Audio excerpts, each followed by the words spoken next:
Halo guys, assalamualaikum. Ini kita nak buat seblak ya guys.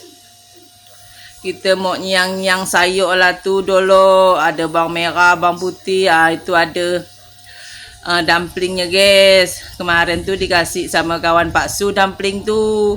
Kita belikanlah pentol guys. Pentol sikit ya kita beli tu biar ada campurannya. Ini kemarin nak gadis tu pesan pula lagi dumpling kurang mae kurang banyak kata dia, mau banyak-banyak nyaman mae kata dia. Yelah pesan lagi dengan bapak kau tu. Ini kita nak numbuk lah bumbu dan bumbu seblak tadi ni. Kita tumbuk bumbu ala-ala aku ya guys. Bumbunya tu bawang merah, bawang putih, kencur, cabai kering, cabai rawit. Kita tumis lah tu bumbu seblaknya tu. Itu cabai keringnya tu, cabai keriting udah kita giling, tinggal masukkan ya.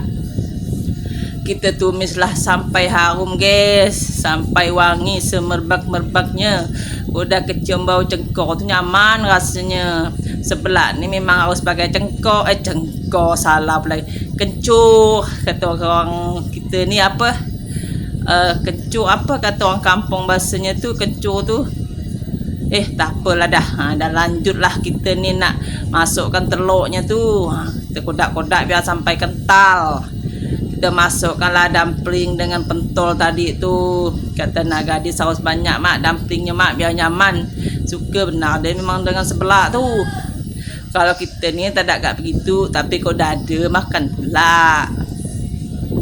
Kita masukkanlah dumpling tu ya. Kita kodak-kodak lagi lah seblak tu. Nyaman nampak guys, mendung. Cuaca ni mendung emang. Kita masukkan indomie 1 bungkus ya. Tapi anak gadis tadi tu maunya 2 bungkus. Kata mak 1 ya lah cukup. Itu kan dah banyak anaknya, sayurnya udah ada jamur banyak dah. Pernah banyak-banyak kembang nanti dia. Kok seblak ni kok dipanaskan tak nyaman lagi. Panas-panas kita makannya. Tu guys, penampakan tu guys, nyaman guys. Beliau ndak kita tengok. Kita beli kalau beliau di komen nanti ya. Tu guys, nyaman guys. Jamur enoki ni memang tadi tu beli banyak, beli 3 bungkus. Lumayan banyak lah tu 3 bungkus. Nyaman, kok aku ni paling suka jamur ini. Apa kita masak indomie banyak-banyak, masukkan indomie banyak-banyak, jamur dah banyak, jamur dah ada, sayur dah ada, dumpling ni pun banyak. Udah banyak indomie kembang ni tak nyaman. Tuh guys, nyaman guys seblak kita guys. Itu seblak ala-ala aku ya guys, tak tahu yang lain bikinnya.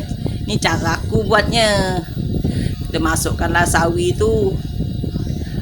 Kita sehari tu beli sawi tu 3.000 dapat, alhamdulillah dapat banyak pula tu. Kodak-kodak lah seblak tadi ni. Nak gadis tu, ni anak gadis yang tukang kamera ni ceritanya ni. Nyaman guys, sedap nampak tu guys. Beliau nampak kok yang suka berseblak, kok tak beliau pasti beliau guys. Kita rasa sedap dah tu. Tak lama masak dah guys. Kita nak coba lah ya guys ya. Nak makan lah ya. Kita ambil sikit ya ni. Jamur enokinya tu. Sedap ke? Sedap nyaman guys. Saya paling suka dengan jamur enoki ni. Nyaman. Itu dumpling rasa keju ke dalamnya. Lumer di mulut dah. Nyaman guys. Bangga ibu tu makan ya Allah mak. Ya guys kau tengoknya makanin apa jamur. Nyaman guys. Nyaman jamur tau guys, tengok guys. Itu panas masih guys, cium-cium dulu lah. Desut pendek makan nyaman guys. Hujan banyak jadi tadi tu. Tapi kau nak gadis kan suka ngulang dia makan tu. Tapi ngulang tak sampai pagi. Kau dah pagi mana nyaman. Udah dulu ya guys.